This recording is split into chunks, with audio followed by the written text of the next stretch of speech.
Welcome to the Marigold Standard, your weekly audio source of all things Dream Star Fighting Marigold.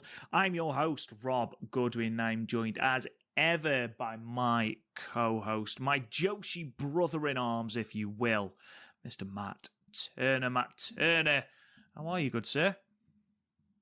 Rob Goodwin, I am fantastic. Super excited to talk about these terrific shows. Obviously, we were coming off some unbelievable 5-star Grand Prix shows from Stardom, and super excited for this Monday for the Korakuen Hall show from Marigold with Giulia's last match in Japan. ... For now. No, brother, I'm really good. It's Friday as we're recording. I have a nice, relaxing weekend ahead of me, so hopefully get some stuff done for the show.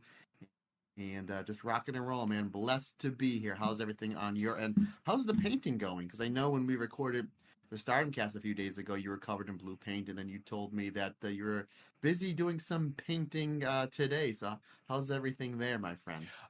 Quite honestly, it is the most stressful experience of my life. Which is, I feel like whenever I do any sort of DIY or home improvement, I immediately make it into the most stressful experience it possibly can be. My mum, bless her, who hasn't been well, but she came round and she's helped paint the downstairs toilet. The room, obviously, not the toilet itself. That'd be weird. And then I've painted the fence outside. But after 2 days solid, I've done half of the fence. I didn't realise how long it took to paint fences. It's a completely different colour, like I said on the Stormcast, to the one that we thought we were getting. It's more of a powder blue than it is a grey. But my brother has just been round, as I was saying to you, and he said, "Oh no, it looks great." I think he was just being nice, to be perfectly honest. But it looks nice. I've done an all right job. I haven't splattered my neighbour's. You know, whenever you're painting a fence and it seeps through onto your neighbour's fence, I don't think I've done that. I have, however, completely speckled their red tree. So fingers crossed they don't go down to that part of their garden too often.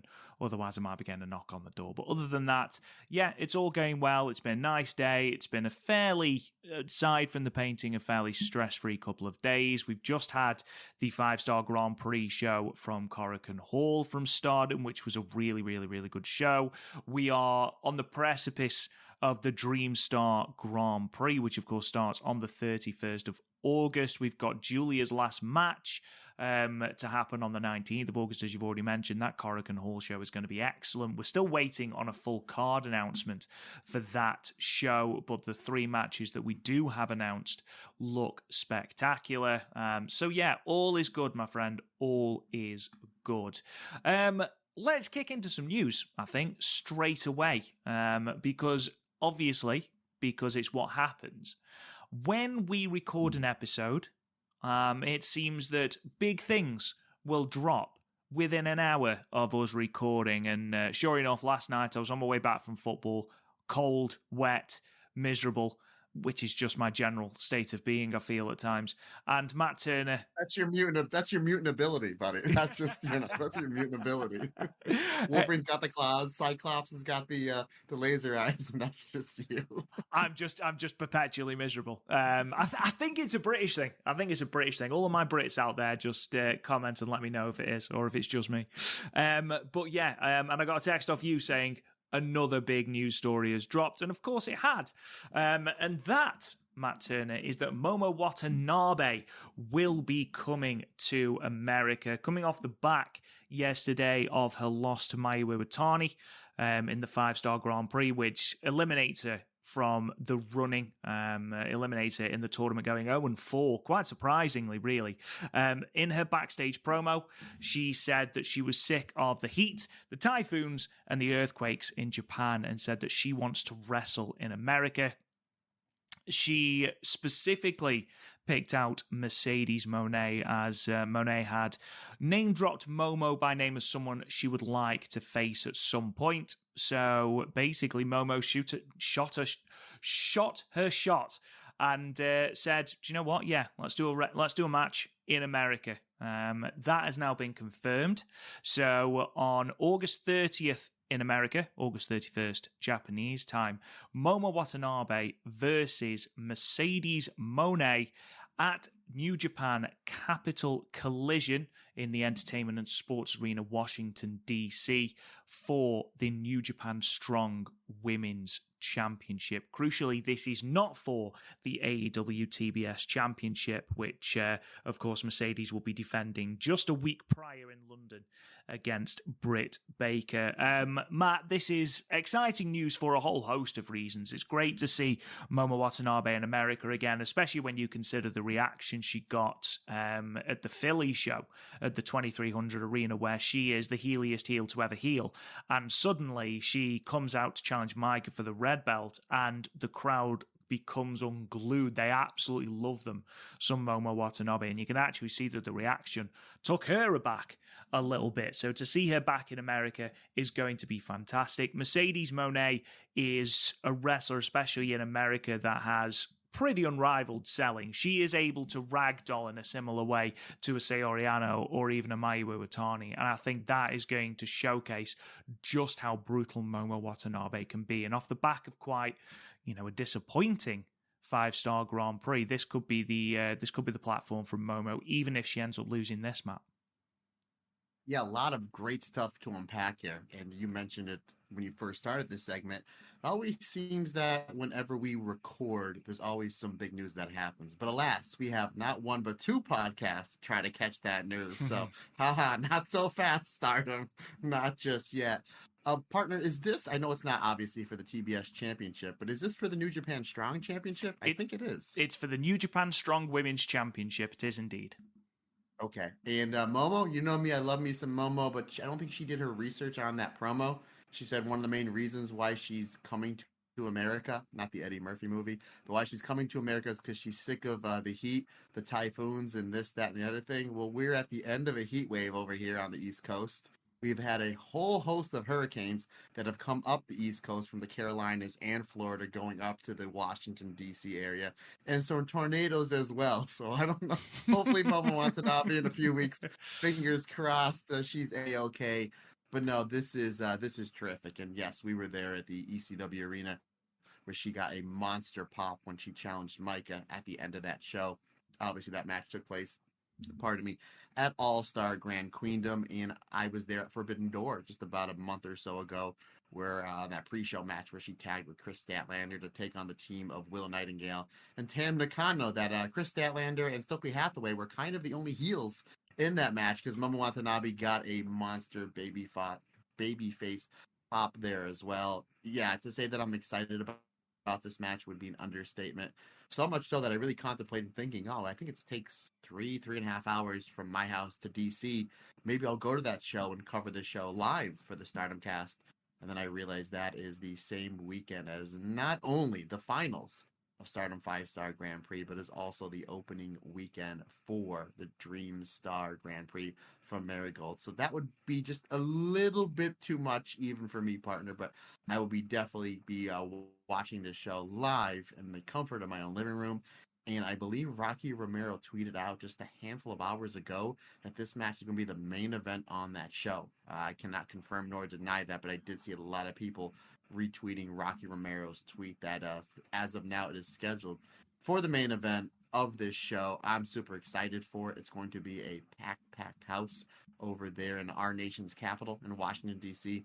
with Mercedes Moné, who was on a roll, had a great match last week with Hikaru Shida on AEW TV. And we know Shida hits hard, and I'm a big fan of Hikaru Shida, but she does not hit it hard as Momo Watanabe. But for that rate, King Kong doesn't either. So this is going to be a terrific match, another spotlight for Momo Watanabe over here in the United States. And again, seems like we say this every week, whether it's on this show or whether it's on the Stardom Cast. We're just seeing the doors being opened up with so many different promotions that we're getting dream matches that we're like, oh, I didn't know I wanted to see that match. And then once it's announced, we're like, hell yeah, we want to see it. Hell yeah, we want to see it. So it's really nice to see that we're going to have that match on a big stage where we're going to see Momo Watanabe getting, I'm assuming, a lot of praise because Mercedes Moné obviously is a huge star. She did everything over there in WWE, main evented WrestleMania, won every championship imaginable, has done great business for New Japan, for Stardom, for AEW, and now we're going to go see her wrestle another main eventer in Momo Watanabe, Rob. So yeah, I'm super excited for it. The buzz of this match already from the hardcore Stardom fans and the hardcore Joshi fans is something that I think is going to really uptake the pay-per-view sales and the ticket sales from this match. So yeah, all a go, my man. Super excited for this one. And that's going to be really just a great weekend of wrestling. So as if we get any less sleep, Rob, let's get even less. Let's get even less. So, but yeah, I might have to take that either Sunday or that Monday off just to recoup. But man, I'm super excited. The more great wrestling, the better for us, my friend. Absolutely. You won't hear any complaints from me at all. I haven't actually seen anything from Rocky. I haven't been on Twitter for the last couple of hours, but the idea of this being the main event, if that's the case, is a really big win for Momo Watanabe. I mean, I think I'm right in saying that Momo Watanabe probably has a 10% chance of winning this match. I'd be absolutely amazed if she wins. However, being in the ring in a main event on a New Japan pay-per-view against Mercedes Moné, I think is a huge win for her. And I think if she wrestles at the capability that we know she has, and the level that she's been wrestling on these first 4 shows of the 5-star Grand Prix, we are going to get an absolutely stellar match. We really are. It is worth noting as well that Hanako is also scheduled to appear on this card as part of her mini US excursion. She's going to be taking on Trisha Dora in singles action. The rest of the card, as it is at the moment, is as follows. Hanako and Trisha Dora. Dirty Work, Fred Rosser and Filthy Tom Lawler will be taking on the Minnesota Wrecking Crew, Royce Isaacs and Jorel Nelson. Zack Sabre Jr. is in a specials singles match with Titan. New Japan Strong Openweight Tag Team Championships. The Mighty Don't Kneel, Mikey Nichols and Shane Hayes, the champions, will be taking on Hechicero? Hechicero? You got it. Yeah. You got it, buddy. Confidence. Yeah. Go for you, because he's been on. The only reason why I know that he was on AEW TV a whole bunch leading up to Forbidden Door. Good for you, buddy. Remember the old saying I told you about 2 years ago: if you don't know the saying, say it like you do know it. Say it with confidence. That's the thing. So Hechicero and Virus are the challengers for that. Obviously, the New Japan Strong Women's Championship is on the line. Mercedes Moné versus Momo Watanabe. That is, by the way, Mercedes Moné's first defense of that belt since taking it off Steph Thacker at Forbidden Door. And then finally, what was listed as the main event before this announcement, we've also got the New Japan Strong Openweight Championship match. The champion, Gabe Kidd, will be taking on Leo Rush. Also announced, singles match, huge ramifications in the IWGP Junior Heavyweight division. Not for the title, but I imagine this will put them on the map for a future title shot. Hiromu Takahashi versus Mustafa Ali. Which I think is worth the price of admission itself. This show is a New Japan World pay-per-view, and you can purchase it for $19.99. There are still tickets at the Entertainment and Sports Arena in Washington. It is $25, I think I've seen the tickets for. So if you're in the area, definitely go and check this show out, because just for Mercedes Moné and Momo Watanabe and that Hiromu Takahashi and Mustafa Ali match, you are getting the price of admission, in my humble opinion. Speaking of titles, it was announced today that the World of Stardom Championship will be defended at the 5-Star Grand Prix 2024 finals. This is on August the 31st in Musashino Forest Sports Plaza in Tokyo. Following another loss in the 5-Star Grand Prix, which seems to be a theme, Tam Nakano losing to Azumi. Effectively, this leaves Tam's chance of progressing past the block stage in tatters, I think it's fair to say, especially now having tiebreak losses against Mayu and Azumi, both who are still above Tam. I think it's fair to say that there's no chance she can progress, similar to Momo Watanabe as well, which was a huge shock to a lot of people. However, a bigger shock would arrive in the form of Natsuko Tora, the World of Stardom champion. She marched to the ring and offered a lifeline to Tam by offering her a title shot. Now, having been on a one-woman mission to obliterate Tam, she's cut her hair. She's been attacking Tam's injured knee whenever possible. One can only think that Tora's thinking is that a title loss, whilst Tam is already at her lowest point, might be the straw that breaks the camel's back for Tam. This will be Tora's first title defense since taking the belt from Micah in Sapporo at the end of July. It has been made official and makes it the second title match announced for the finals alongside Rina versus Hina for the Future of Stardom Championship. Now, Matt, we are going to be talking, obviously, about this Korakuen Hall show on next week's Stardom cast.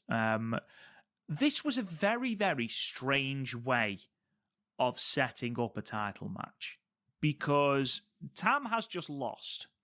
Tam is effectively out of the 5-Star Grand Prix, a tournament which many people, myself included, thought she was probably going to win, to then get that match with Tora in Ryogoku. That seems to be the story that we are going for, at least at the moment.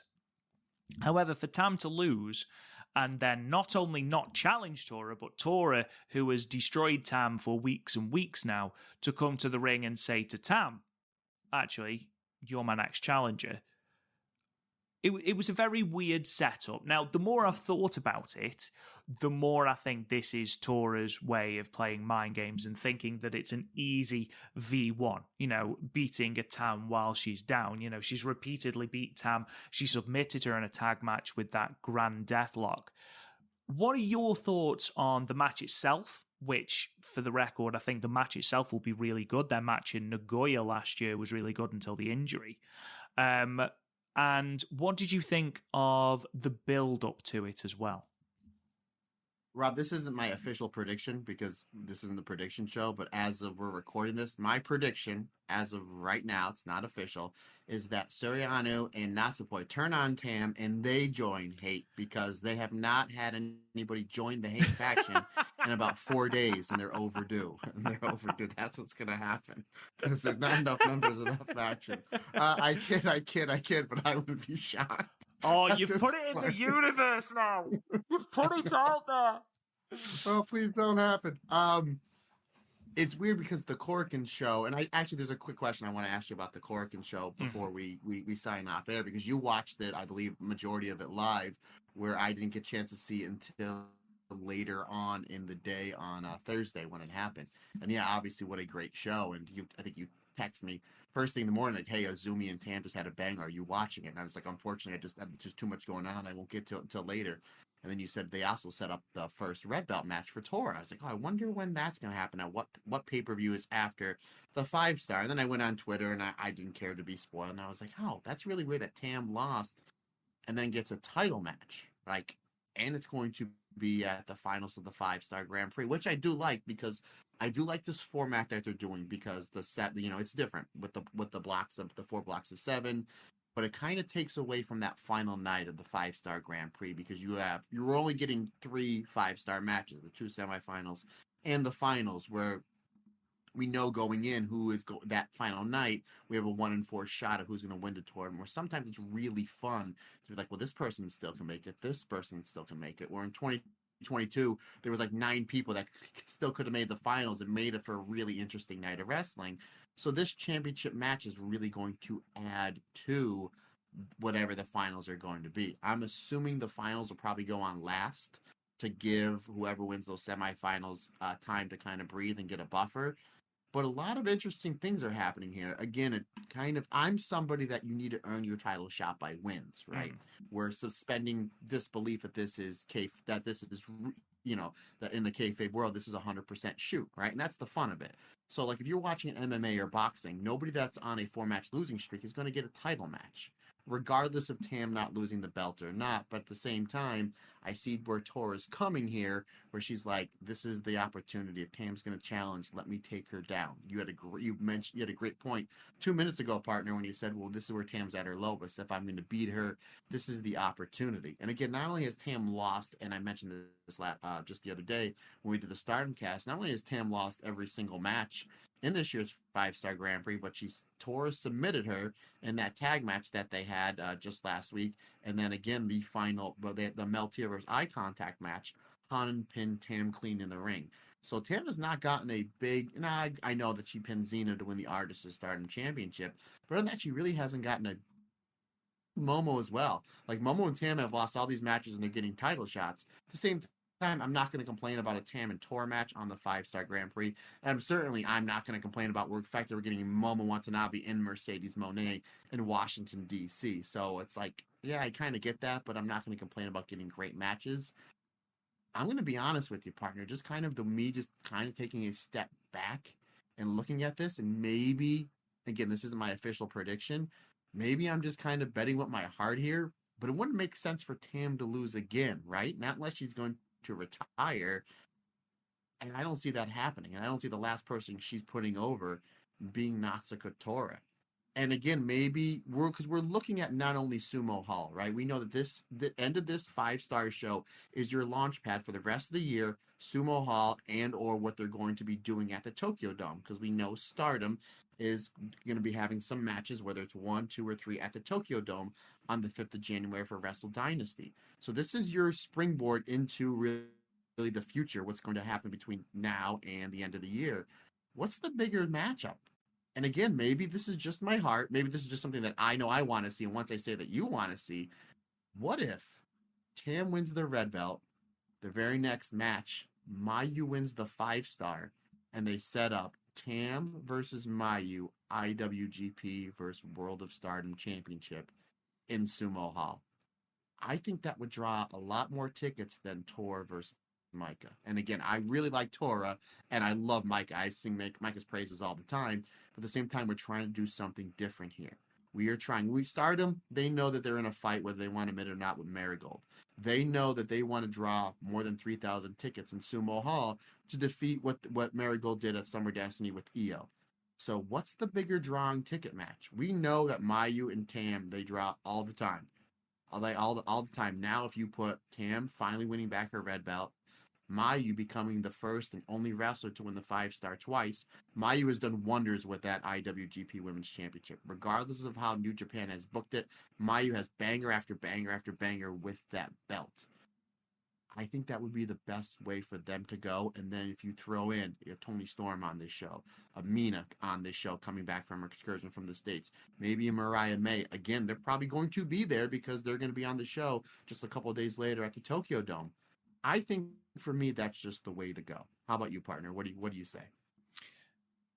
I think from a pure spectacle point of view, Mayu versus Tam as the main event, with Tam having that miserable singles record against Mayu, is a moneymaker. It really is. However, you have invested so much time in hate as a faction. You know, you turn Saya Kamatani heel. You turn Konami heel again. You've sort of placed hate at the very forefront of the company at the moment. To then have Tora lose the belt to Tam, who she's had the edge over, without a title defense, having vacated her opportunity to be in the 5-star, I think would make her look very, very weak. And I would argue that would completely destroy any credibility that she has at all. Because what does she fall back onto then? And unless you run some sort of civil war angle, which, you know, we've seen with the Bullet Club, is it never works. You know, where you have maybe Tekla or something trying to usurp Tora as the leader because she's perceived as weak. I don't know, but also on the other hand, I'm with you. Another loss to Tam. Where does that leave her? I am of the opinion that Tora wins, because I feel like Tora has to win to lend any sort of credibility to her title reign. You know, she already seems like a little bit of a coward by backing out of the 5-star so that she can seemingly nominate her own opponents. I don't know. The entire way that it was built was very strange.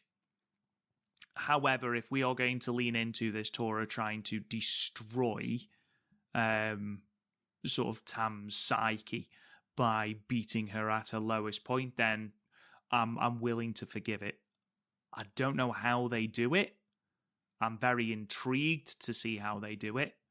But in a perfect world, that Tam versus Mayu match with both titles on the line could very, very, very well be the tastiest match of the year. But that's to be seen. And again, it's going to be really interesting to see what does main event. I imagine the 5-star Grand Prix final, it should main event. And I think having that red belt as a buffer will help. I think the placement on the card will telegraph the result as well. I feel like if Tora is going to win, you keep it as a semi-main. However, if you're going to have Tam win, having ended this extremely short reign of your big dominant heel champion, then that will probably go on last. It depends. What are your thoughts on sort of the way that this will affect Tora? I think you can kind of do either or. Sorry, partner, not that. I just had an interesting thought. I think you can do either or because now we have 4 matches that we're going to be on the edge of our seats for, because we know the fact that Tam and Momo are pretty much eliminated from this tournament. That kind of throws a wrench in I think just about everybody that I talked to and everybody that participated in our Patreon contest. And thank you, by the way, to all of our fantastic Patreon members. I think everybody had Tam and or Momo in that bracket one way or another. The fact that we're not getting either of them, and now I understand because we're building towards Momo and Mercedes and Tam and Tora, that it's kind of up in the air. We don't like Micah's got a shot, Mayu's got a shot. I mean, who knows? Maybe they go in all in on a Zumi. I wouldn't say no to that. Maybe Shuri. So the fact that going into this 5-star Grand Prix, we're gonna have 4 matches that we really don't know who's going to win. Again, me and you both put up some really good arguments on why Tora should win and why Tam should win. So we don't know how the championship match is going to go. We don't know how the semifinals is going to go. We don't know how the finals is going to go. We do know we're going to get 4 fantastic matches on that final night of the 5-star Grand Prix. So that's really interesting. Yeah, again, how they went about it. I get it. You needed Tam to eat all these L's so you can build towards the match, because if Tam would have gotten any wins, then she would still be eligible for the finals. And I get you want to draw tickets. So I kind of understand that. And at the same time, everybody that has already beaten Tam in this tournament, you've already made them a bigger person. Look at Azumi. Again, she's never had a shot at the Wonder or World Championship. Tam has held the Wonder Belt twice and the World Belt once and made it to the finals of the 2022 5-star Grand Prix. So, and again, she pins Azumi cleanly in the middle of I think it was just about a sold-out Korakuen Hall show. So now we've elevated Azumi. We've elevated Saida. Yes, please. We've been screaming that for 2 years. Yes, please. Saida getting a win over Tam Nakano. And then Tam losing to Mayu, which we'll never say no to, especially when the match is as good as it is. I mean, how do you go about it other than doing that way? I understand it's we need to have the World of Stardom Championship match on the final night of the 5-star Grand Prix because we want to have 4 blockbuster matches. I mean, they literally can sell this show as you're getting 4 main events and Rina versus Hina. And then who knows what else is on the undercard. So ultimately, my man, this August, it's red hot over here in the States, and it's going to be red hot in the world of Joshi. So it's kind of weird how they went about it. Again, I'm all about building somebody up towards a title shot, but I understand why they did it. Again, I'm not going to complain about Tam getting a World of Stardom Championship match on one of the biggest shows of the year. And again, if Tam does win, I mean, think about this visual, buddy. Tam wins the red belt in the co-main event, right? Mayu wins the 5-star Grand Prix in the main event. Mayu's got the cape, the crown on. Hopefully, again, folks, if you've seen Mayu when she won the 2018 5-star Grand Prix, she had a heck of a time, Rob, if you remember putting that crown on. Literally where every member of Stars was trying to help her and couldn't get that crown on, and it's Mayu, so it's it's forgiven. So just think the confetti's going off, the fireworks going off. Tam's got the cape, she's got the crown on, she's holding up the IWGP Championship, and then Tam comes out with the red belt, and pretty much the final thing that you see there is the 2 of them holding up their respective championships, and thus we begin to build towards Sumo Hall. Maybe I'm just I'm thinking with my heart here instead of my head. That's the way that I would go about it. But again, you made a lot of really good points on why Tora should retain. Regardless, we're going to be on the edge of our seats watching that match. That's for sure. Absolutely, and I think if we are just sort of dream booking that, Tam has to win. Finally getting that victory over Mayu. Of course, if Mayu wants to win the 5-star Grand Prix, she's going to have to be the first person to win it twice. Again, this is a tournament of firsts. She did beat Momo for the first time in the 5-star Grand Prix on Thursday, so maybe this will be that first time. But we'll wait and see. Obviously, we'll know a hell of a lot more come August 31st. The last night of the 5-star Grand Prix, by the way, will be a pay-per-view. Purchase information will be announced shortly. Moving on to Marigold, and sort of keeping in theme with Dream matches, following her and the Passion Sisters' loss to Bozilla, Chiaki, and Nagisa Nozaki on August 10th. Nanae Takahashi called out Arisa Nakajima. Now, Arisa Nakajima, a Joshi legend, has announced that she is on her retirement road, and actually, as of yesterday, had 4 days left until her retirement. So Nanae called her out and said, look, I want a match with you. Now, as if that wasn't enough, Nanae also said, and you should team with Sari. And sort of made a call, who's going to stand with me against these two? And Chika Goto got her hand up and raised and came down to the ring to say, I will stand with you, Nanae. And that match has since been made official. Korakuen Hall, August 19th, Giulia's last match, Arrivederci, Nanae Takahashi and Chika Goto versus Sari and Arisa Nakajima. Matt, a bona fide dream match that we are being bought again by Marigold. Yeah, when Arisa Nakajima announced her retirement, we were kind of hoping that we would get a few matches in Stardom and or Marigold, and we did get the one with the Best Friends versus Eye Contact, which was terrific.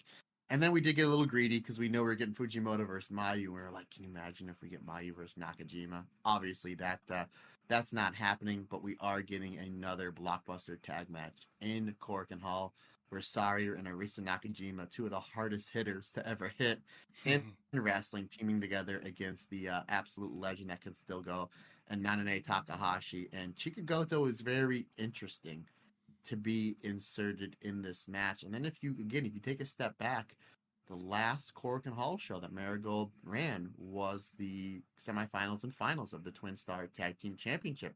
And all due respect to all the great wrestlers on that show, the Giulias, the Saris, the Mirais, nobody got over more than Chika Goto. And again, she lost in the semifinals. They were chanting her name as Kokiyamari was basically, trying to carry her out of Korakuen Hall, obviously because she was selling, and she got massively over.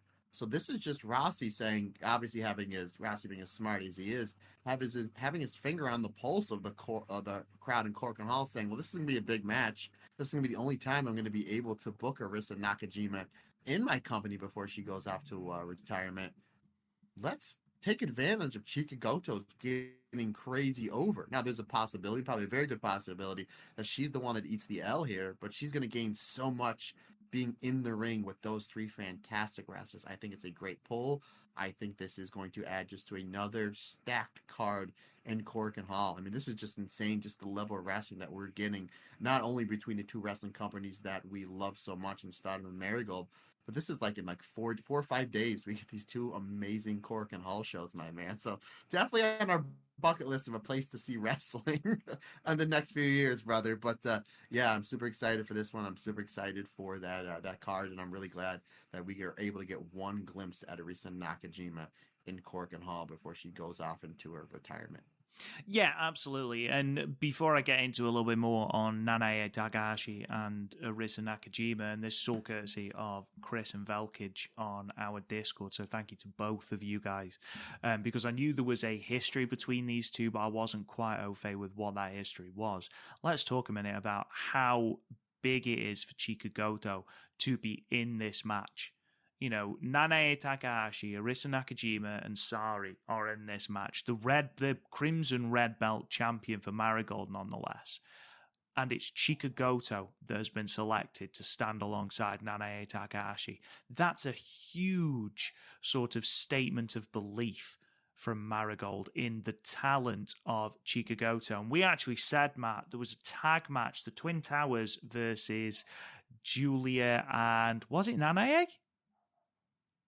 where I Yeah. was, yes, and we were talking about how well Chikagoto did in that match, and actually I believe it was Chikagoto who took the brunt of the offense and was sort of demanding that Giulia continued to chop her and was holding on to the ropes, and maybe it's that resilience that Nanae likes, but I think it's a huge step for Chikagoto as a singles star, and we know that Marigold are hot on both of her and Koki Amare, but I'm so happy that she's the one that has got this opportunity. And again, it's all about elevating those people on the Marigold roster. Nanae is not going to be around forever. In fact, she's already announced to be whittling down her wrestling schedule following the Dream Star Grand Prix. I believe at the end of August, actually, she's going to be on more limited shows.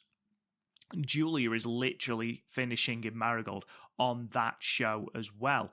And actually, following her own match with Miku Aono on the 10th of August, she says, you're going to have to lead Marigold in my absence. And you're going to have to start elevating these people. And I think that's a great way of elevating Chikagoto to that. Is she, top of the company level yet? No, she's not. However, alongside Koki Amare, I'd say she is one of the most improved on the roster. So giving her that opportunity, saying, right, here's the ball, run with it. I'm really excited to see what she does with it, Matt. Yeah. Again, we're all about establishing new stars. And Chikagoto, Koki Amare, Miku Aono, Natsumi Shozuki. I mean, what a great crop of talent. Again, we mention this all the time. These are wrestlers that we have never seen wrestle before Marigold, and we're completely blown away by how great they are, especially Chikagoto and Koki Amare being so new and young into their career and how well they're connecting with the crowd. So, again, this is a great pull. This is a great shot in the arm to basically catch lightning in a bottle to get Go Chica chanted very loud in Korakuen Hall on Monday morning. Well, Monday morning for us. Yes, absolutely. Monday morning for us. I'll be able to watch it live, which is very, very good. In terms of the feud, I do just want to shout out Ryan Dilbert on Wrestling has done a little bit of a rundown of the Arisa Nakajima and Nanae Takahashi feud called Fury, Pure, and Silver. And this was shared with us by Chris over on the Discord. Big fan of Chris. Spent a lot of time with her during WrestleMania week, and she's absolutely lovely. In terms of Nanae and Arisa, they had a hair versus hair match in Seedling. For the back in 2019 for the Beyond the Sea Championship, which is Seedling's top championship. And Velkic actually helped a little bit by just saying, quote, the last thing Nanae did in the promotion that she started was she left. And she was basically, I think she was sort of in the process of maybe retiring when she did leave or had alluded to retirement. And she received an open contract from Arisa Nakajima to come back anytime she wanted and get the title shot. And Velkins continues, now it's Nakajima who's retiring, not Nanae. It's their last chance to be in the ring together. They're both broken down and it's too late for anything more than just a goodbye. To hit each other really hard, to headbutt each other one more time. For good old time's sake, it's done, over. They will not do this anymore. The last time. And I think that's such a powerful sort of backstory in this match. Yes, they've had this brutal feud throughout Seedling especially. However, now it's the twilight of their careers. Arisa Nakajima, retires in 4 days, 3 days, something like that. Nanae Takahashi is wending her way down. To see these two Joshi legends effectively say, right, one more time for good luck. One more time for the road. Let's do this. That's really quite powerful, Matt, isn't it? It's beautiful too. I mean, it really is beautiful when you talk about like great retirement matches. Obviously, here in the States or anybody that watches the big company, the Ric Flair Shawn Michaels one from Mania 24, which I know wasn't technically Ric Flair's last match, but that's a good way to go out. We talk about the Muda. I mean, you want to talk about a retirement tour. That last thing lasted 2 years, where he did a final Great Muda in New Japan, a final KG Muda New Japan, final this or that. So like I always go to the Kobashi one. Like, because who do you pick for your final opponent, right? And obviously Kobashi, the final burn, he wanted Misawa to be there. Misawa had obviously passed away, but he was able to have the new crop in there with the Kentas, and then he had, his buddies over there and with Jun Akiyama and whatnot. So that's a cool way to go out. where Arisa Nakajima is kind of doing the same thing, where she's going on this little retirement tour. She's going to wrestle who she can wrestle, and obviously the main reason why she's retiring, and she said it when she announced her retirement, is that her body just can't do it anymore. So it's not like, hey, I can still do it at the highest level. I just kind of want to get out and do something different. She's not going to be. I mean, she looked great in that match with Best Friends versus Eye Contact. Don't get me wrong, but she can't keep up with that style that she has. So I think we're going to see Sari and Chikagoto do a lot of the heavy lifting in this match, and that's fine. We're going to see Nanae and Arisa Nakajima kind of play the hits, which is fine. That's what we want them to do. That's what we're paying to do. We're seeing this band one last time, and we don't want them to play the deep cuts. We want them to play the hits, to send Arisa Nakajima, an absolute Joshi legend and a first ballot Hall of Famer, and any Hall of Famers, in their ballot, off into the sunset with nothing but love. But Rob, not to put you on the spot, brother, and I know that this has been announced, and for the life of me, I can't remember what it is. Do you know what Arisa Nakajima's actual retirement match is? Is it her and Fujimoto in a singles?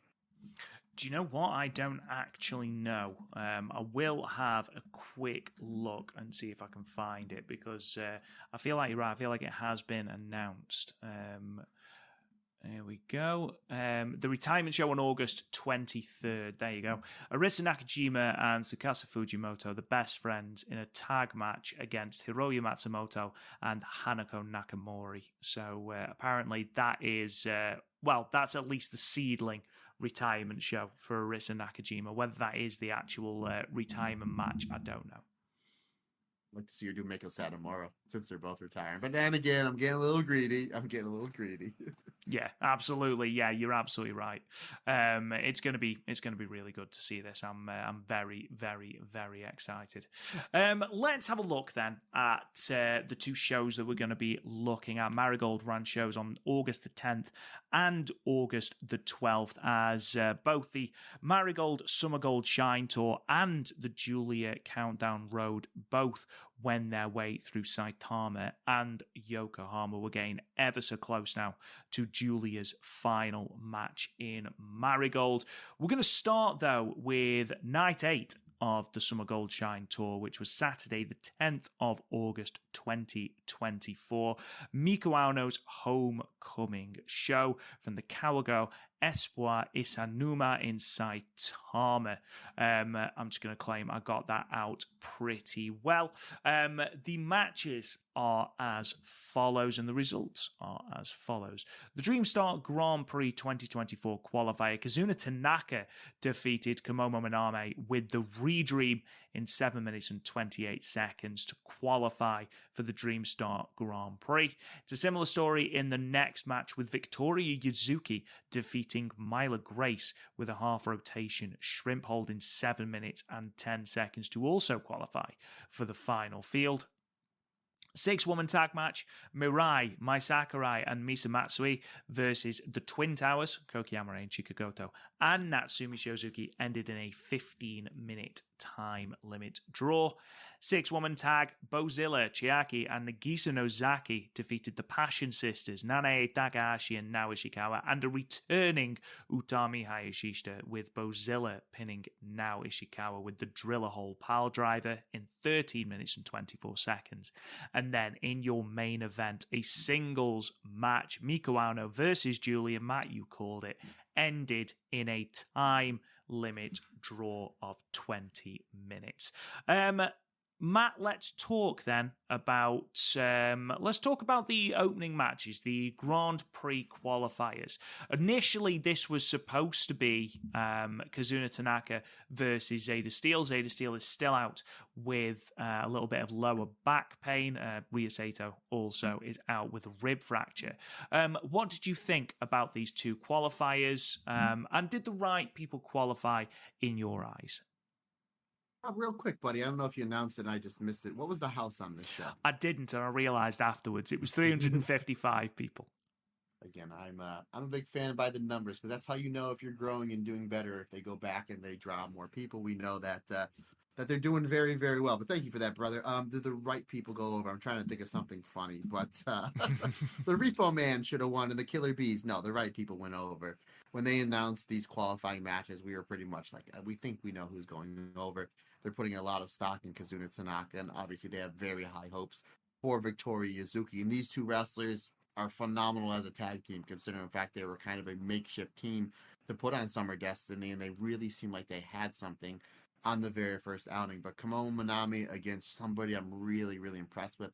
I like how she uses her judo background. At least I think she has a judo background to get into submission holds, very much like Hanan. Really good stuff there. Kazuna Tanaka, she's just terrific. Really, really good stuff. And she's got a cool name for her finisher.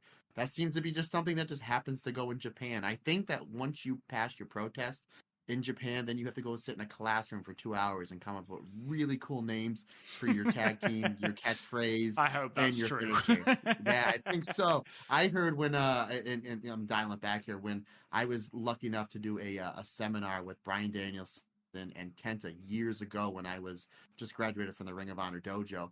But Kenta was translator was saying that in order for you to pass your protest in Noah, the last thing you have to do is you have to take 100 bumps in a row, and if not every one of them is clean, you have to start over. So say you're on bump 92, and Misawa, God rest his soul, who was at the time was the one to give you your pass your protest. If by bump 92 it wasn't as clean as he liked it, you would start over from 1, which that's insane.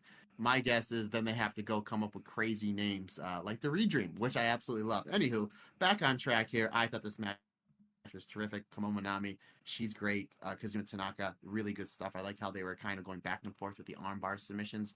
Awesome stuff there. Again, if you know Minoru Tanaka, Kazuna Tanaka's dad, he was very big into the armbar submissions, and he did this insane spinning armbar, which to this day, 20 some odd years later, I still have no idea how he got into it. I would love to see Kazuna do, adopt her dad's finisher in the spinning armbar, but the Redream, really cool stuff.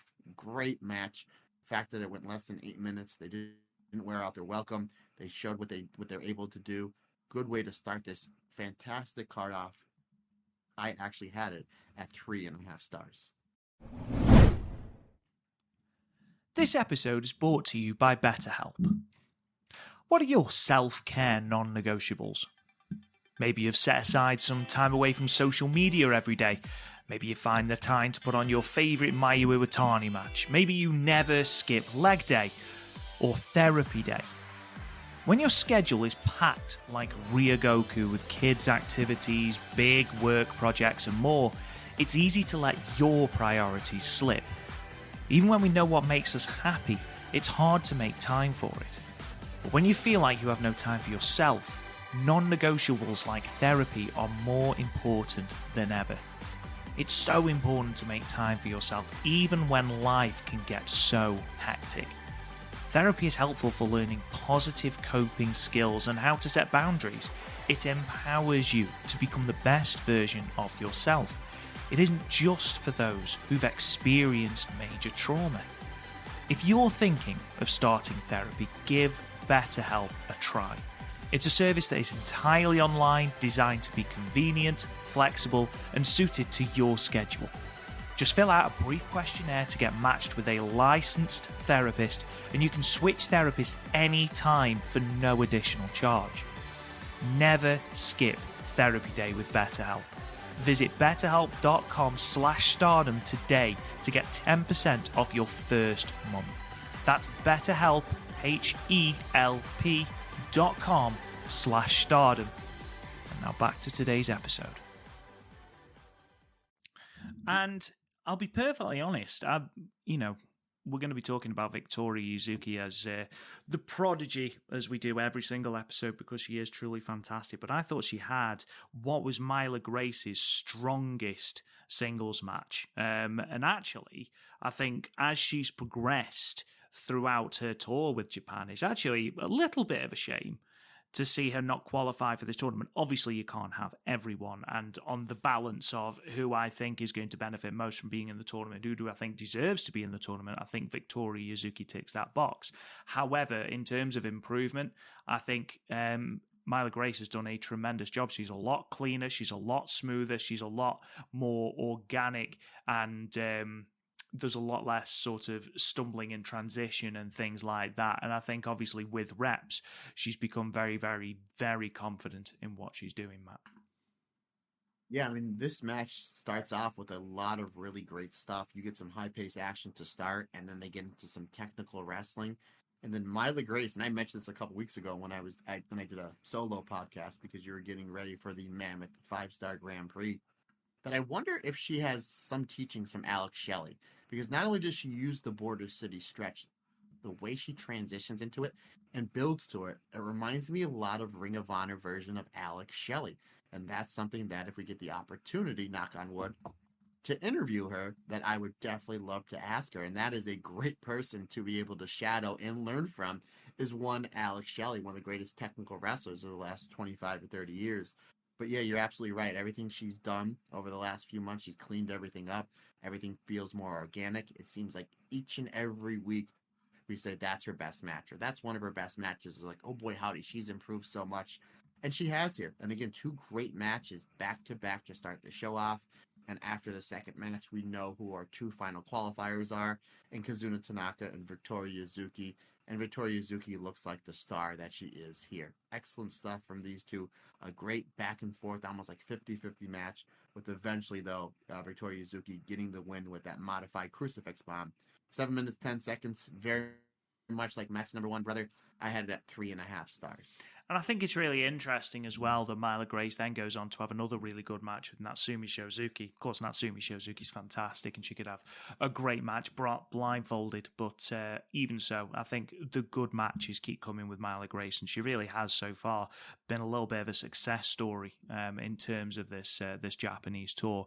Yes, that does fill out the Marigold participation on the Dream Star Grand Prix. Chika Goto, Victoria Yuzuki, and Kazuna Tanaka all qualifying for the tournament. And as we know, that last spot in the tournament that was sort of held up as for other promotions has been offered to Nori of LLPWX. People will be familiar, or Marigold fans will be familiar with her for her participation on the Summer Destiny card. Did really well there. I don't know whether it's been officially confirmed that she is part of the field, but I imagine that she probably is, with them doing the thing with Tokyo Sports and having the pictures taken and things like that. I imagine that it's going to be Nori, which will be really, really good. Obviously, we have the Korakuen Hall show coming up on Monday, which we would preview, but there's no card announced for it yet. I imagine that will be where we get our confirmation of block breakdowns, and that Nori is the last official participant in the tournament as well. Looking then to the 6-woman tag match, Mirai Mai Sakurai, Misa Matsui, Twin Towers, and Natsumi Shozuki. Much as I really enjoyed the Mai Sakurai and Koki Amare exchanges in particular, this was another encounter to add to the book that is Misa Matsui and Natsumi Shozuki, and I thoroughly enjoyed when the bell had rung, Natsumi Shozuki throwing her ice pack at Misa Matsui in a proper sign of petulance. I'm a big fan of that, but Misa Matsui very, very nearly got the victory over the Superfly champion, Matt. Yeah, again, this is, you basically have your finals of your two tournaments here all in one match, and phenomenal. I mean, I'll tell you right now, 4 stars, phenomenal 4 stars match for me with Mirai and Mai Sakurai versus the Tokyo Towers didn't make it to the finals. But we did. The fact that me and you thought they would make it to the finals, but we do know that if they want to go this way for a V1 or V2 with the Tokyo Towers, Chikagoto and Koki Amare taking on Mirai and Mai Sakurai, it's going to be a great match, and it's going to do really good business for Marigold.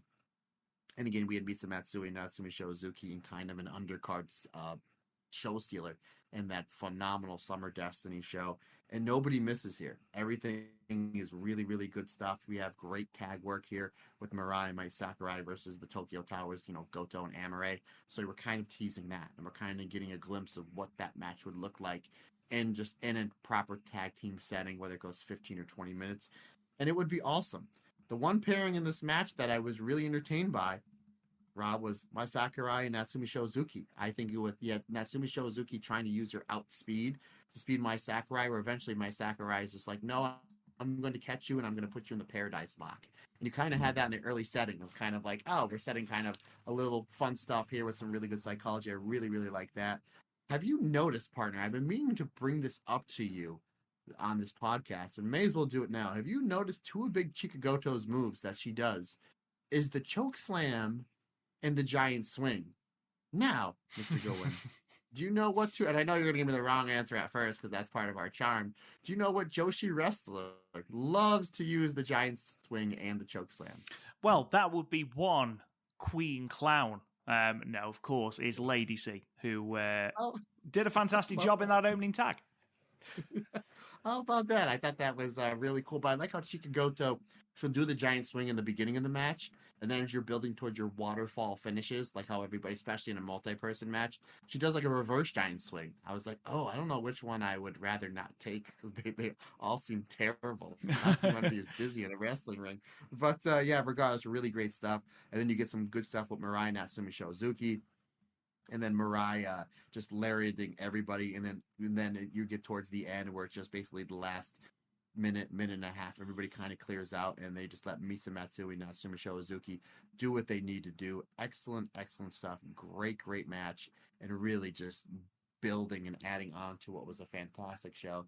Again, for me, partner, 4 stars for me. And I would love to see these 6 ladies run this back in a 6-person tag match because everybody really got over what they needed to get over. And again, it looks like we may be building somewhere towards the line, down the line, to a rematch of that finals for the flyweight championship with Misa Matsumi and Natsumi Shozuki as well. It really seems they're planting the seeds for Chikagoto and Koki Amare to challenge Mirai and Mai Sakurai for the Twin Star Tag Team Championships, which I'm all for seeing those matches. Again, excellent match, really building towards what was an excellent show. 4 stars for me.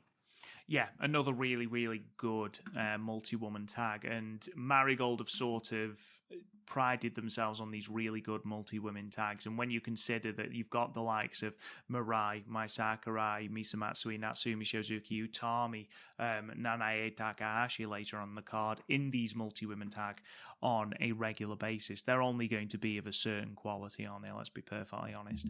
And that goes for the semi-main event as well, because I thought this match was tremendous. You know, it's only when you see Utami again that you realize how much you've missed her. And I know that I think she's missed 2 shows, but it feels like she's missed about 3 months. I think she's been absent for 3 weeks, or it's been 3 weeks since she's teamed with the Passion Sisters anyway. But it feels like she's been missing for so long. And I felt like they didn't introduce her properly into this match. She was sort of held back a little bit as they sort of bled her in a little bit. Now Ishikawa did a lot of the heavy lifting in this. And by heavy lifting, I mean being absolutely buffeted from pillar to post by all 3 of the heels. Bozilla with Chiaki and Nagisa Nozaki. I am all here for seeing them as a big heel trio, Matt. Yeah, you're absolutely right. This was a simple story to tell. You know, Utami Hayashishita, in my opinion, you'll probably agree with me, she's the best wrestler in this company, even if you're including Sari and Giulia, which, again, I know obviously Giulia's leaving, but that just goes to, and Sari's terrific, but she's a freelancer. That just goes to show you what I think of Utami Hayashishita. I think she's just on another level than 99% of the wrestlers in any wrestling company. And then Nanae Takahashi, you just can't help but to love her at this point, just with the passion, and how much legit passion she puts into every single one of her matches. And now Ishikawa is just that lovable babyface that just gets the dog beat out of her. God bless her. She does not have a single win here in Marigold in the handful of months that they started, and that is kind of like that's like the gimmick. That's the charm that is now Ishikawa, and she has so much fire, so much fighting spirit. You just can't help but to cheer for her, especially when she's taking the heat, especially in this match, from killers like Bozilla, like Chiaki and Nagisa Nozaki. I mean, there's just a long heat, but Utami does a great job working the apron, and then Nanae Takahashi as well, because she's now Ishikawa's tag partner, does a great job getting the crowd involved and getting invested in the hot tag. That's the gimmick of this match. This match starts off with a wild brawl, and then now Ishikawa takes a long heat that eventually, when Nanae Takahashi comes in for the hot tag, the people are ready for it. And that's the charm. I tell people all the time in tag team wrestling, when the babyface is taking the heat, whether it's 1 minute or 10 minutes, the tag partner on the outside needs to be doing their role. They can't just be sitting there holding the tag rope, which they should be holding the tag rope, by the way, folks. Follow the rules. You need to be channeling your partner along. Come on, get up, fight back, fight back. You need to get the crowd involved. That's what they need to do, because it makes that hot tag spot, when they finally do hit that hot tag, so much more. So when they come in for that big baby face pop, Nanae Takahashi gets it. Eventually, Utami comes in. She gets it. They're cleaning house. I would love to see Utami and Nanae Takahashi take on Chiaka and Nagisa Nozaki somewhere down the line, because I think that would be a really hard-hitting, fun match. Bozilla, they do a great job. Utami and Nanae Takahashi are powerhouses in their own right. Double teaming Bozilla to kind of show some kinks in the armor, a little dent in the helmet, if you will, for your X-Men fans when they used to fight the Juggernaut. So that's a great, I think they should call Bozilla the Juggernaut. Anywho, I thought that was really, really excellent stuff. Eventually, though, Bozilla is able to mount her comeback off. Her and Nao Ishikawa go back and forth. There's some really cool spots here where Chiaki accidentally hitting the chair, Rob, on Bozilla, and then Nao Ishikawa rolls up Bozilla. And I knew the finish of this match because I read the spoilers, and I even bid on that falsie for like a second and a half. I'm like, oh my goodness, this is where Nao Ishikawa gets her first win in a 6-person tag match on Bozilla, and the place would have popped because they were ready for it in the build of this match.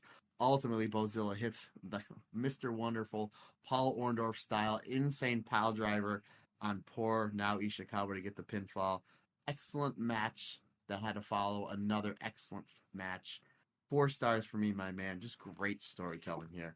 Yeah, this was actually my favorite match of the show. I thoroughly enjoyed the storytelling. I thoroughly enjoyed Nao Ishikawa's performance in this. I think she was the star of this show.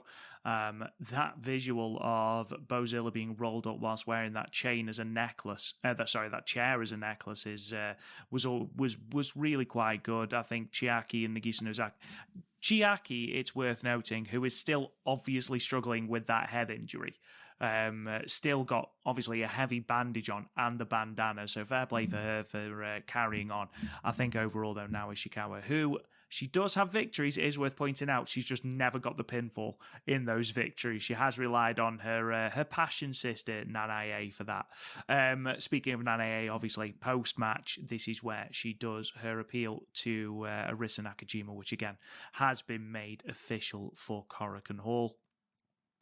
Main event match, Miku Aono versus Giulia, ending in a 20-minute time limit draw. I wasn't disappointed with this by any stretch of the imagination. It was a good match, a really good match. But I think these two are capable of a great match. Am I being too critical, or do you think that these two definitely have more that they can offer? First of all, I agree with you. They could definitely have a better match, but everybody can have a better match, True. right? Yes, except for maybe Shawn Michaels and The Undertaker at WrestleMania 25. They're not going to have a much better match than that. It's a very rare occasion. They almost did that Mania 26, another story for another day. But you can always have a better match. We can always have a better podcast. You can always be better than what you were before. But I see your point. I totally agree with you. I thought this was really, really good. Maybe my expectations, very much like yours and maybe everybody else's, was insanely high for this match. Maybe unfairly too high. I had it at 4 stars. I figured I would have rated it 4.5 to 5 stars the week prior because of just how great Giulia is and how much fire Miku Aono is. It just absolutely just white hot. And this is Giulia's one of her this is her second or final singles match that she's having before she comes over here to the States for NXT and WWE. So you figure this, and it's Miku Aono's hometown. So you figure this would be really, really special. Maybe that's unfair to Miku Aono and Giulia. Did they get to the high bar that I had? No, but they were very close. They were right there. Just really seemed like they started out with a very slow pace, which it's going to get closer to the time limit. They had 20 minutes to work with. And then they take you on that emotional roller coaster, up and down, up and down. And then even to the point where Giulia's like, I need to be heel in this match because my job here is to get Miku Aono over, and it's her hometown. And she decides to take the flowers that Miku Aono got for her hometown homecoming and beat the poor pure white belt champion with it, which she got a chorus of boos. And then when Miku Aono fired up, it meant that just more. I'm assuming Giulia probably called that as an audible. Regardless, I thought that was a good call. Very smart from Giulia. She's a very, very smart wrestler. But it really seemed like we got to these last 3 or 4 minutes. It just seemed like the two of them weren't on the same page. It really seemed like Giulia was trying to scoop Miku Aono up for the Glorious Driver, and Miku Aono was either trying to go off to the side or their timing was off, which happens from time to time. And it just really seemed like as we're getting to those last few minutes, it just seemed like the two of them weren't clicking how they were for the first 17, 18 minutes, give or take. And I just don't know what happened there. Not only that, but if like you're going to go to the time limit draw, and we made mention when Giulia had her last 5 matches, I'm like, if there's one match that she needs to eat the L in, it's Miku Aono, because you need to get Miku Aono over to that next level, and you're going to get the belt over. I don't have a problem with the time limit draw. The only thing is that last 45, 50 seconds should have just been Miku Aono dominating Giulia. Again, to the point that if this is an MMA fight and it's going to the judge's decision, that every single judge is like, even though it wasn't a finish, Miku Aono won that match, won that fight, what have you. Whereas a more 50-50 thing, like maybe I would have Miku Aono just blitzing her with those brutal kicks and then maybe hitting the Styles Clash, maybe having Giulia kick out of the Styles Clash, and then have Miku Aono hit the Styles Clash again right afterwards, only for the time limit to expire. I would have had really Miku Aono dominate that last 45 to 60 seconds in the end, leaving no doubt that Miku Aono was the more dominant wrestler towards the end, thus building her up for the permanent main event scene, since again Giulia's on her way out. Again, I thought this was a really good match. 4 stars. To me, it just seemed like they was just missing something. And again, maybe it was that miscommunication they had those last few minutes, and I would like to see Miku Aono more dominant towards the end of the match when the bell rang for the old TLD partner. Yeah, and I think that's probably what I thought as well. I had it at 3.5. It was a good match. Like you said, it was a good match, and there's no getting away from that. It wasn't quite the blow-away match I think I expected. And maybe a little bit of that is Miku Aono not dominating Giulia. And obviously we don't expect her to, thoroughly dominate Giulia. She's a huge star, and her trying to get herself booed throughout this match despite everyone loving her, I think was quite funny. I know that she also attacked Daisuke Shima, who was the gentleman who came and gave Miku Aono the flowers. I believe he's a television personality and a singer as well. But yeah, it felt like it got into third gear, but never quite into fourth. And yeah, whether it was just a slight miscommunication or personally it felt for me, and I know I said this on the Stardom cast about another match, it felt very much like a 17-minute match dragged out for a 20-minute match. And you could tell that they were sort of almost not necessarily padding for time, because that seems quite disrespectful, but you could see that there was a couple of, like you said, I think you described it best, miscommunications. However, when we are arguing, or when we're talking about, a 3.5 star, 3.75 star match, and saying it's, they're capable of a better match, that's testament to how good these wrestlers are.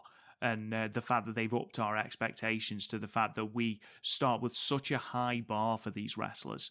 It's if anything, it's a very twisted compliment, if you will. But yes, overall, it was a really nice way to end Miku Aono's homecoming show. She got the tape. She got the really good reception. She had a lovely silver braid in her hair. She got a gentleman giving her flowers. It was a really nice, heartwarming match. I wish it could just have hit that final gear to really give us that really, really hard-hitting final closing segment, but it wasn't quite to be. Let's move on then to the second night that we are going to be talking about, which of course is as I just try and find my notes, there we are, the Summer Gold Shine 2024 Night 9. This was from the Hodogoya Civic Auditorium in Kanagawa, 12th of August, and 373 people in attendance. The results are as follows, as he desperately tries to find his notes, because his notes reset, because that's what happens when my iPad goes to sleep. Let's just quickly get those back up. And there we are. We started off with a singles match. Natsumi Shozuki defeating Myla Grace in 5 minutes and 5 seconds with an inside cradle. We then follow with another singles match. Bozilla absolutely murdering poor Kazuna Tanaka. 6 minutes and 9 seconds. Bozilla pinning her with the driller hole pile driver. We then moved on to a tag team match. The Twin Towers, Chikagoto and Koki Amare, getting the victory over Victoria Yuzuki and Kamomo Minami. Chikagoto getting the pinfall over Minami in 9 minutes and 32 seconds with the chokeslam. We then moved on to our semi-main event, a tag team match. Mirai and Utami Hayashishita defeating the tag team of Miku Aono and Misa Matsui, with Utami getting the pinfall over Misa Matsui with a German suplex, following assistance from a Mirai lariat. And then finally, in your main event, 6-woman tag match, Chiaki, Nagisa Nozaki, and Giulia defeating the team of Nao Ishikawa, Mai Sakurai, and Nanae Takahashi, with Chiaki pinning Nao Ishikawa in 21 minutes and 59 seconds with the Fisherman's Buster. Matt, what was worth watching on this show? What were your favourite matches? And what would you like to talk about? That's a really good one. Can you give me the time for the co-main event with Utami and Mirai versus Misa and Miku Aono? I can indeed. You are more than welcome. 13 minutes and 4 seconds. I don't think I actually said it, so there you are. Regardless, what a team. But since we're talking about this match was my favorite match of these two shows, with Utami Hayashishita and Mirai versus Miku Aono and Misa Matsui. It was a few months ago where I believe it was either a tag match or a 6-person tag match, that Utami and Miku Aono are on opposite sides. And me and you were texting each other just a handful of hours after the show dropped, like, that's a match we need to see. I was like, damn right it is. And maybe it's a block final or maybe an overall final for the first winner of the Dream Star Grand Prix coming up here in just about a month's time, because their stuff was terrific. Misa Matsui and Utami Hayashishita. Obviously, Misa works that high-speed style. Utami, we've seen her be able to have great high-speed style matches with the likes of Azumi, with the likes of Mei Sarah, obviously Natsupoi Starlight Kid as well. That just goes to show you what a great wrestler Utami Hayashishita is all around. I don't need to tell you part of it. I'm going to tell you. Anytime you get Mirai and Miku Aono in the ring together, whether it's a singles tag, it's always going to be hard-hitting and great magic. And these two did not disappoint. The times they were in the ring, you can just feel, these two do not like each other. Obviously, Miku Aono does have that big win that helped her get the white belt, and Mirai does have the win in the tag match that helped her get the Twin Star Tag Team Championship. So this feud is not done yet, not by a long shot. You can always put them together and then bring them back out and then bring them back together again. It's always going to be really good stuff. And the finish was great with just Utami Hayashishita just deadlifting Misa Matsui for Mirai to hit the clothesline. And then Utami puts the final nail in the coffin of the match for Misa Matsui, hitting that beautiful bridging German suplex. I had it 4.25 stars. Like I said, partner, it was my favorite match of this show. But do not count out match number 1. We talked about how great Myla Grace was in that match just 2 days prior. Her match here with Natsumi Shozuki was even better. Natsumi Shozuki and Myla Grace have really underrated chemistry together, great chemistry together. Again, just showing how great of a professional wrestler that Natsumi Shozuki is and how far Myla Grace has come along in such a short time. 3 3/4 stars. You talked about poor Kazuna Tanaka. I will give her credit. She has the heart of a lion, because like Bozilla gets in the ring, the bell rings, and Kazuna Tanaka's like, the heck with it. And she just runs right into Bozilla. It's like one person running into an army, just runs right into Bozilla and just fires off these forearms. And Bozilla, to her credit, she made Kazuna Tanaka build up her strikes before she started selling and giving her a little bit of the match, which I thought was really good. This was a really entertaining match. Obviously, the Chikagoto and Koki Amare, they work so well together as a team. Victoria Yuzuki, she's terrific, and Kamomo Minami, she fits in really well with Victoria Yuzuki. We talk about if we're eventually going to go into factions, because we know that's what Rossi obviously did in Stardom, and we're going to start creating factions towards the end of the year. You mentioned Bozilla, Chiaki, and Nozaki, excuse me. They would be a great heel faction. I would love to see Kamomo Minami, Victoria Yuzuki, and Kazuna Tanaka as basically your baby face, rookie, or out of your rookie, gate faction, because these three work really well together as a tag team. But the match was excellent. And the main event, you had hard-hitting action. Again, Nagisa Nozaki, Chiaki, and Giulia.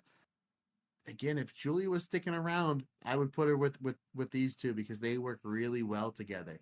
Back in the day, like a year ago, by back in the day, Chiaki and Nagisa Nozaki would fit really well into Giulia's Donald Del Mundo because they just the badass wrestlers. They don't mind bending the rules a little bit in order to get the advantage. Obviously, Mai Sakurai, she's terrific here. Nanae Takahashi, her and Giulia's exchanges were terrific. Unfortunately, the role here fell upon now Ishikawa, just getting pummeled. Again, that's kind of her role in the Passion Sisters, and it makes you invested into the babyface selling that is now Ishikawa. The majority of this match, though, partner, was just to build up to sell tickets for Giulia and Mai Sakurai for that Korakuen Hall show coming up here in just a few days' time. And they did it, and they did it really, really well. Mai Sakurai basically comes at Giulia full force. I mean, she does not back down from the former World of Stardom champion. Excellent stuff. Really excited to see the Giulia and Mai Sakurai match coming up in Korakuen Hall this Monday. I had it at 4 stars. But again, folks, if you're pressed for time, I mean, these shows were really, really short. Only 5 matches apiece, but if you're pressed for time and have not seen the show from the 12th, definitely make the investment to see Misa Matsu and Miku Aono take on the team of Utami Hayashishita and Mirai. It was a phenomenal, fantastic tag team match.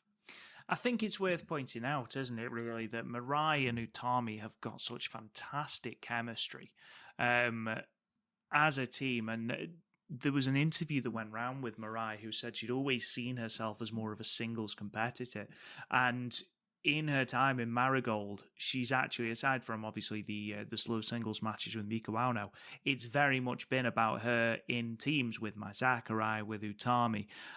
She's the most winningest person on the Marigold roster at the moment with 14 victories, just beating out the likes of Koki Amare with 13.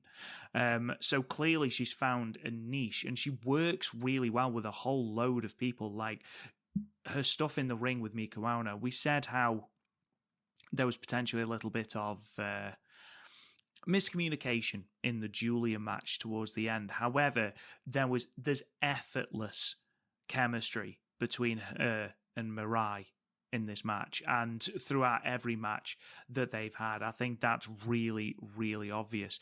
Giulia actually says in her post-match promo, just going on to that main event, about how she wished she'd discovered Chiaki and Nagisa Nozaki earlier, which again, aside from enlisting those two as one of her or a pair of her teammates on this countdown road, I think it's really important that Giulia continues to put over different members of the roster so that they can pull the company forward. And yeah, it is a shame that we're not going to see more Giulia teaming with Nagisa Nozaki and with Chiaki.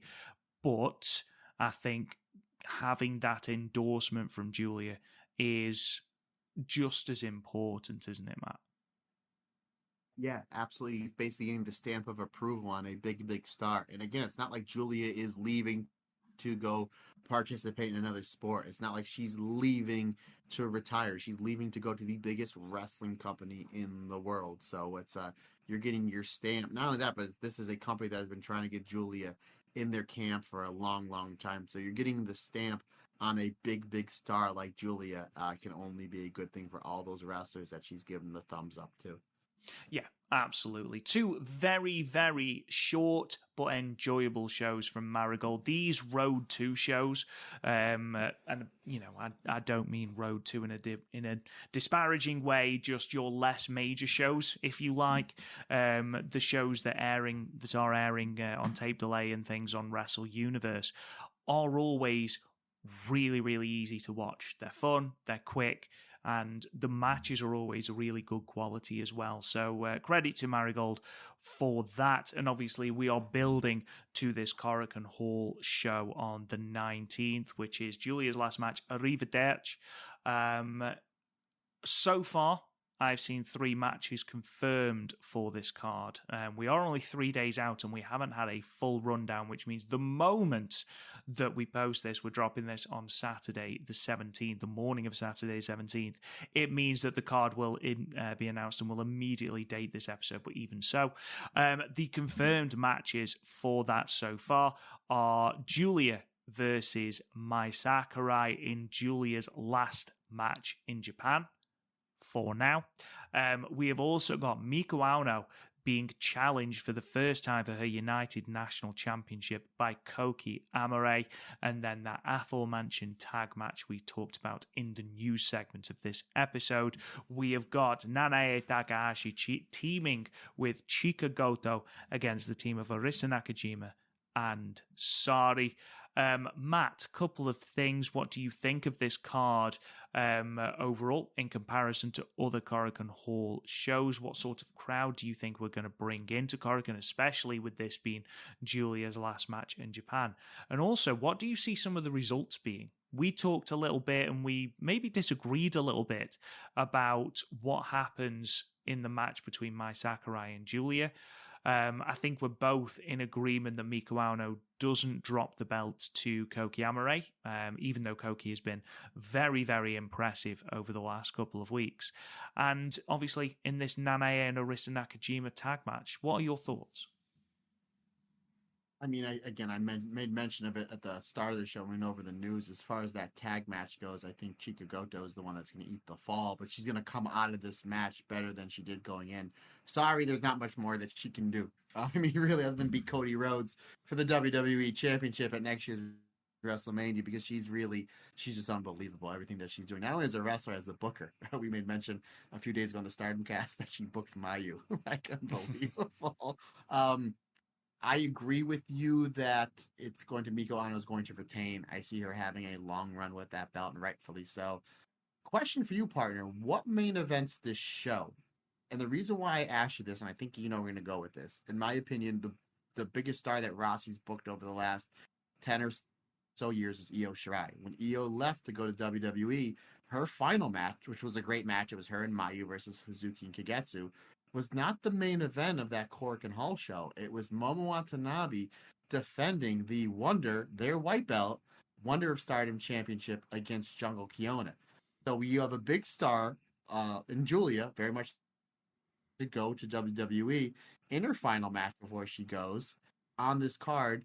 And you also have Miku Aono, who's a big star, very much like Momo Watanabe was, and obviously still is, defending the Wonder of Stardom Championship. So we know that even though Rossi is a big star on his hands like Giulia, he's not afraid to put the championship match to go on last, thus showing the importance of that match. So in your opinion, brother, what do you think goes on last? It's a really interesting thought, because I think all three of these matches that have been announced have, or could, main event this Korakuen Hall show. Good point. Good point, brother. You're smart. Thank you. I personally think it'll be Giulia. The entire show is centered around it being Giulia's last match. You know, the entire show is called Arrivederci. It's her on the promotional artwork. It's her that we've had this countdown for. If you look at Io Shirai's last match, you could make the argument that Momo Watanabe and Jungle Kyona, who of course were entrusted with having that last match on that show, were more established stars than Koki Amare and Miku Aono.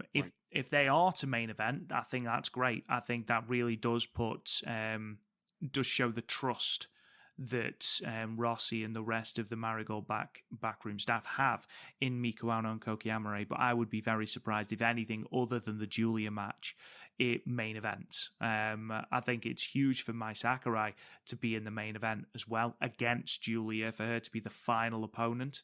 I think we all thought it was going to be Utami. I wonder, would it have been Mai Sakurai had Utami not been ill?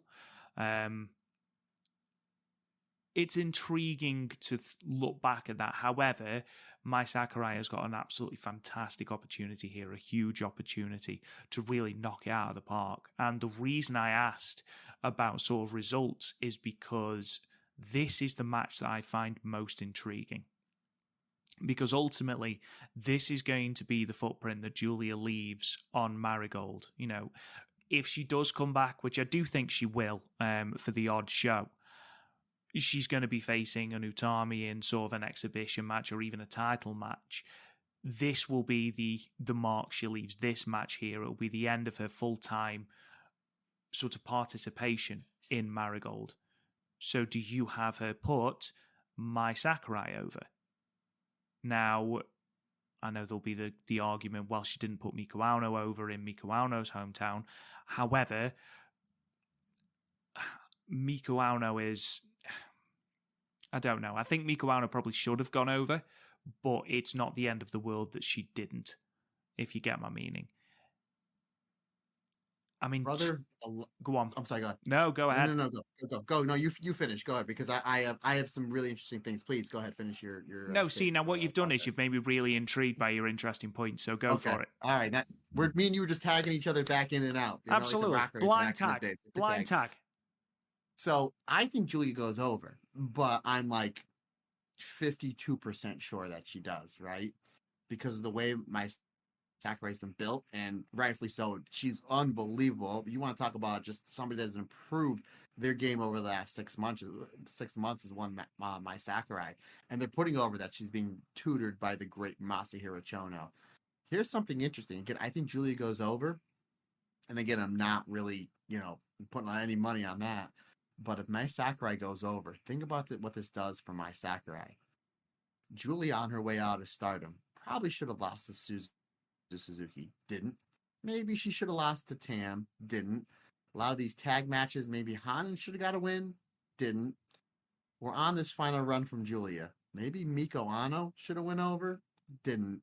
What if all these wrestlers that are trying to beat Giulia on her way out can't get the wins, and they go to TLDs or Giulia gets the win? The only one wrestler, not only Marigold, but Stardom, is able to defeat Giulia on her way out is Mai Sakurai. What a feather in her cap, pun intended, and double down on that pun intended, brother. That would be for Mai Sakurai, because she could say, I did something that the Tam Nakano couldn't do. I did something that Suzuki couldn't do. I did something that Hanan couldn't do. I did something that Miku Aono couldn't do. Giulia, on her way out on this farewell tour, has either beaten everybody or took them to the limit. And I was able to beat her in the middle of the ring of Korakuen Hall. That would be huge. Huge. And it's a possibility because it's right there in front of them, because then you've made Mai Sakurai a main eventer. And she's been in some of these main events and these tag matches for these, quote unquote, as you call them, Road 2 shows or Wrestle Universe shows or whatever you want to call them. But you literally can have her challenge for either for the red belt, or Miku Aono for the white belt coming right after this, because she would be white and red hot. Pun intended. Didn't even mean to do that. But, I mean, again, I think Giulia wins. But they have the opportunity to do something that nobody else on these two rosters that we watch all the time were able to do. And that's pin an L on Giulia on her way out of a company. And this was something I spoke about on the last Marigold Standard. The only issue that I have is Mai Sakurai a big enough star for it to be considered like a legitimate pinfall? And I don't know if I'm explaining myself in the best way. Are people going to believe that Mai Sakurai is pinning Giulia for any other reason apart from the fact that she's leaving? Or do people believe that Mai Sakurai is going to pin Giulia because she is a legitimate threat? That's the line you have to walk, in my opinion. I would love to see Mai Sakurai get the win. She's been doing great work in Marigold. She's one half of the Twin Star champions. But is she on Giulia's level? No, not in a singles capacity for me. On any given day, brother. On any given day, any wrestler can beat the other one. Here's something else, too. Mai Sakurai goes over. How does she go over? And I'm not even going to joke with the Goodwin elbow drop. Can you imagine? Oh, my God. I feel like that would be a direct trolling. That's how we send Giulia out. No one's able to beat her. What did it take? It couldn't be the violent shooting. It couldn't have been the tequila sunrise. It couldn't have been the violent screwdriver. It was the elbow drop. The Goodwin elbow drop. I think if she wins this match, she has to win with the STF with Giulia passing out in the middle of the ring. I think that would be so entertaining and such a great story. But, man, we'll see. We'll see, and I'm excited for it. I was already excited for this match, but me and you just pumped each other up even more for it, brother. What's the hat going to look like? Oh, my God. Giulia come out with a hat. Does everybody wear a hat? I don't know. Are you going to wear a hat? I don't know. I feel like going to wear a hat. I feel like everyone in Korakuen Hall needs to be wearing a hat. It's like a wedding. Like, you have to wear a hat to Korakuen Hall. If you don't, what are you doing? Like, here's my ticket. Okay, yeah, you paid for your ticket. Oh, you're not wearing a hat. Sorry, sir, madam, you can't come in, but I paid my tickets. I want huge pirate hats. I want hats with stuffed vultures on. I want fezzes. I want bowler Hat mania. hats. Oh Hat my mania. god! Imagine the scenes. And then when Mai Sakurai gets the pinfall, everyone takes the hat and launches it in the air. Imagine the visual. Imagine the visual. Yeah, exactly. Either way, and oh my god, I'm sweating over. I think this is the biggest compliment that I can pay Mai Sakurai. I would have not been interested in this match 8-9 months ago at all. However, Mai Sakurai has transitioned so well from being a undercard comedy sort of character to someone I actively look forward to watching. And that is credit to no one but her. She's put in the work. She's put in the hours. She's looking fantastic in ring. She's got a character that is so over now with the crowd. She has found that perfect blend of comedy and decent wrestling. That team with Mariah, I think, has really, really helped her. I am really, really genuinely happy for her that she is main eventing a Korakuen Hall against her friend, former Donna Del Mondo teammate. I am absolutely made up for her. And if it couldn't be Utami as her final match, whether Marigold are holding off on that match, it seems like the only reason they wouldn't run it short of injury is that they are holding off on it for a pay-per-view. That's the only thing I can think. But I'm glad it's Mai Sakurai. I am glad. And hopefully, she locks in that STF, has Giulia pass out, and the place goes nuts.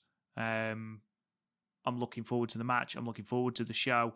And I guarantee, ladies and gentlemen, as soon as this show drops, the rest of the card will be put out. But ladies and gentlemen, thank you so much for joining us. Next week, of course, we will be reviewing that Korakuen Hall show. And then Marigold are live the next weekend with 2 back-to-back shows, I believe, in Shinkiba, which means that they will be live on Wrestle Universe, with it being in Tokyo. It's been a pleasure to talk to you today, guys. Thank you so much. If you haven't already subscribed to the podcast, then maybe have a think about subscribing and leaving us a 5-star review. It really does help the podcast out, helps us be exposed to even more people, and help to spread that great Joshi word of both Stardom and Marigold. You can join our Patreon for as little as $1 a month, www.patreon.com/the StardomCast, where you get a whole host of bonus content, as well as all these episodes early and ad-free. You can find us on social media at the StardomCast. You can talk to me. No, you can't. You can find us on Twitter at Marigold Podcast. What am I talking about? You can both also you can find us both. Yeah, buddy. We're easy to get a hold of. Why not? What the hell? It's free. And if you want to keep up with the news and updates from Marigold and Stardom, you can check out the website www.thestardomcast.com. You can talk to me on Twitter at RealRobGoodwin. Matt Turner, a relatively short episode considering the lengthy episodes we've been putting out recently, but sign us off. A real quick question, partner, and obviously we will cover it on next week's Stardom Cast. You sent me a text message on Thursday saying there was one match on the Korakuen Hall show from the 5-star Grand Prix that may be the best match of this tournament thus far. What match was that? Because there was 3 matches that can contend for it. I was just curious. For me, it was Sayoriano and Starlight Kid. Okay, because I had a lot of people saying it was that, Suzu and Risa, and then Mayu and Momo. I was like, I wonder what match he was talking about, because those 3 were all really, really good. Anywho, we will cover that on the Stardom Cast next week, partner. But yes, folks, questions, comments, suggestions, anything you need from me, Matt Turner OF on the Instagram and or the Twitter is the best way to get a hold of me. If you're not a fan of social media, I completely understand, and you want to chat with me, not a problem. The StardomCast22@gmail.com is the best way to get a hold of me via the email system. Folks, that's going to wrap it up for another fantastic episode. We greatly appreciate your support. Can't do it without you, because like I always say, it's just not my podcast. It's our podcast. Because we're all together, and everyone's different. Everyone's special.